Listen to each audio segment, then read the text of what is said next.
Hello, good evening, and welcome back. Boris Johnson's call for general election rejected by MPs. Yes, Corbyn, who didn't resign twice when his cabinet front bench essentially evaporated. He's still going strong, he thinks, and the same guy who's been calling for an election for ages now, even though, of course, I understand that that is what is to be expected. Now he's been given the opportunity. He said, no, no, but they're all lies, a lot of them, what do you expect? Let's read on from the BBC. Boris Johnson has faced a double defeat in the Commons after MPs turned down his motion for a general election. Almost as if they think, hang on, people might actually want to go through with Brexit. And it's funny then, because it suggests then that the Labour MPs don't believe in themselves. And surely if you don't believe in the message you're pushing, then stop pushing the message. If you don't think what you're doing is right, then stop doing it. Just stop. That's essentially it. And if you think, oh, hang on, because we think most people would now want to be part of the EU, and, if there was another vote, as Joe Swinson says, then people are going to vote to remain, because now people know the truth after all the lies they've been told for years, and before the Brexit vote, mainly the NHS bus, 350 million a week. But now given the opportunity, they went, lol, no. Liars! So, Mr. Johnson said the bill scuppered negotiations, and the only way forward now was an election. Makes sense. But Labour leader Jeremy Corbyn accused the PM of playing a disingenuous game to force a no-deal Brexit. Well, what other option is there? He said his party would back an election after the bill had been passed, but not before. Just don't do anything then. Get the government out of it. Both the SNP and the Liberal Democrats also criticised the Prime Minister's motion as a plot to make sure the UK left the EU without a deal. Well, what's your alternative? You've had years and you haven't done anything. But supporters of Mr. Johnson hit back at opposition members who'd been calling for a general election for 2 years. Well, exactly. Mr. Johnson wanted MPs to agree to an early general election on 15th of October.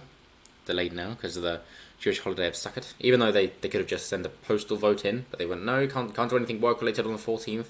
Therefore, we're going to have to delay it. But let's not forget that the Jews are an oppressed minority as well. So, really, can we maybe just leave this whole political, identity politics?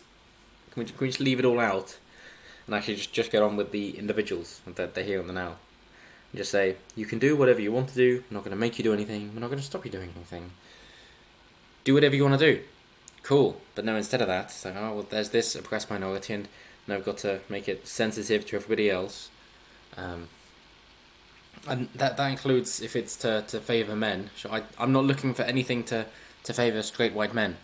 I might say that things are unfair and victimise straight white men. Sure, that's how I understand the law to be. But I'm not going to say, well, then we need quotas and things particularly to help straight white men. It's like, no, just make things even for everybody. It's like, yeah, the pendulum has swung too far the other way. Sure, whatever. I don't care. And whatever wrongs had happened decades before of, oh, those bad men over there from a long time ago, like, well, they're not around now, and the people affected aren't around now, so can we just have a level playing field now? That ought to be grand. Instead of everybody just being out for themselves in a selfish manner and not working on principle, and just being too tribal. So, reading on. Johnson needed 2/3 of all MPs to vote in favour under the Fixed Terms Parliament Act, but the result only saw 298 votes for the motion and 56 against, 136 short of the number he needed. Labour sources told the BBC the party abstained on the vote, although 3 MPs appeared to have voted for it and 28 against. The SNP also abstained. And this website does have a lovely little graphic here. If you can see colours, and also you can find how your local MP voted as well. So I can see what mine did, the one that I voted against. But hey, I'm sure she's returning the favour then. The bill to block no deal passed all its stages in Commons in one day, with the support of most opposition parties and 21 Tory rebels as they try to push it through ahead of Parliament being suspended next week. It'll go to the Lords for approval. Yes, well, they can give their advice to their own advisory role.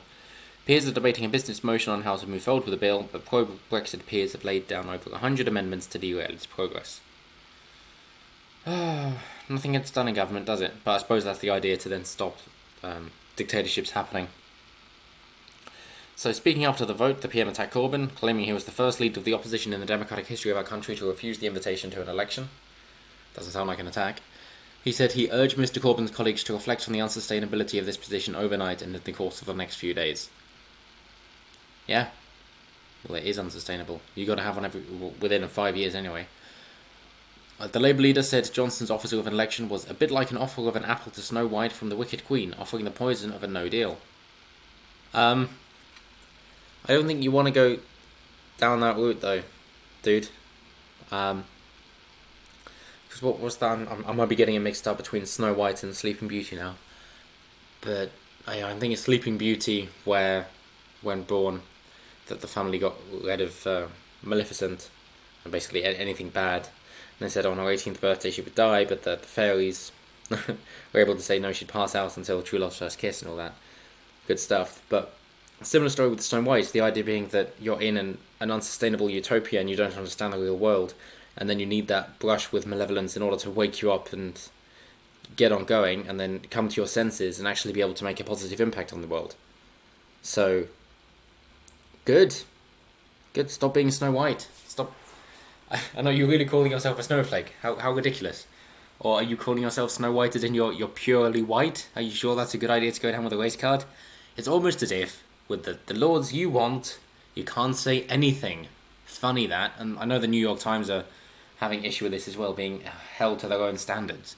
When they dig up dirt on other people and just try and smear them, and now other people are digging up dirt on their journalists and saying, hey, this isn't fair. It's like, well, why did you start it?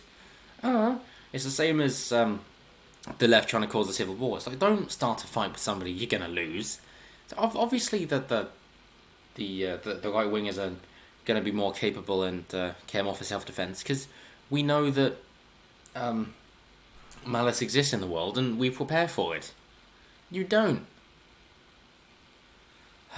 He added, let this bill to block a no deal pass and gain royal assent, then we will back an election so we do not crash out. What's wrong with crashing out? It's worse for the EU. Leader of the SNP said the debate about an early election was only going ahead because the PM had lost the vote against the bill. Yeah, yada yada. How did my MP vote on the Brexit bill? Lucy Powell voted for the bill aimed at blocking a no-deal Brexit. Well, Labour. Leader of the Lib Dems, Joe Swinson, praised the cross-party work on the bill as putting the national interest first. Bullshit! But condemned Mr Johnson's reaction. I'm intrigued that as a result of this vote, the Prime Minister's response is this somehow messed up his plan, she added.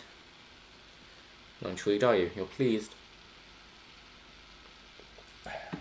Malice. If he is seriously saying the extent of his plan was to try to bully the EU and only get a good deal by threatening to leave without a deal, it's not very well thought through.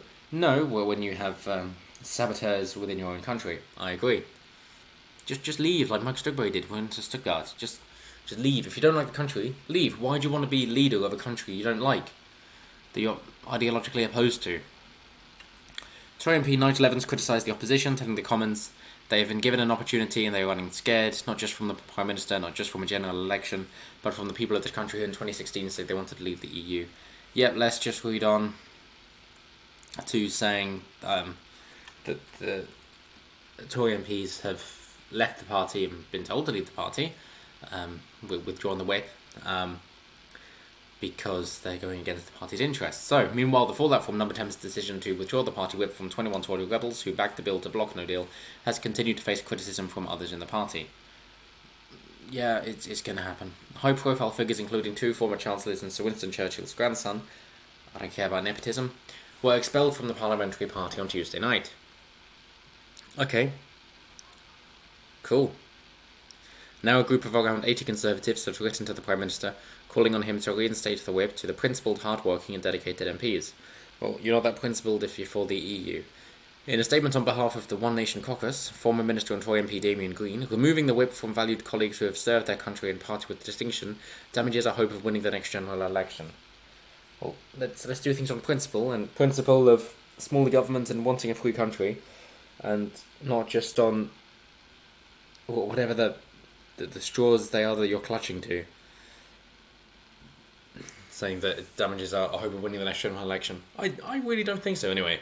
That you'd much rather vote for a principled party and one that you could trust, because that's bloody difficult in politics. If you knew what somebody was going to do, they laid it out and they actually followed it, you're much more likely to vote for them, because you know what they're going to do, and you can trust them at least. Then they're principled, then you can trust their morals more. You don't think they're going to pull the rug out from under you and do something evil, as communists always do. But anyway, let me know what you guys think down below. I'm always interested to hear what you guys have to say. You're more than welcome to send any recommendations my way. I'm always happy to read your recommendations, your insights, and everything that you guys say. I will respond to the comments when I can, but it's a busy day for me. I'm moving home again, so it is what it is. But thank you so much for your continued support, and I will see you next time. Have a good one.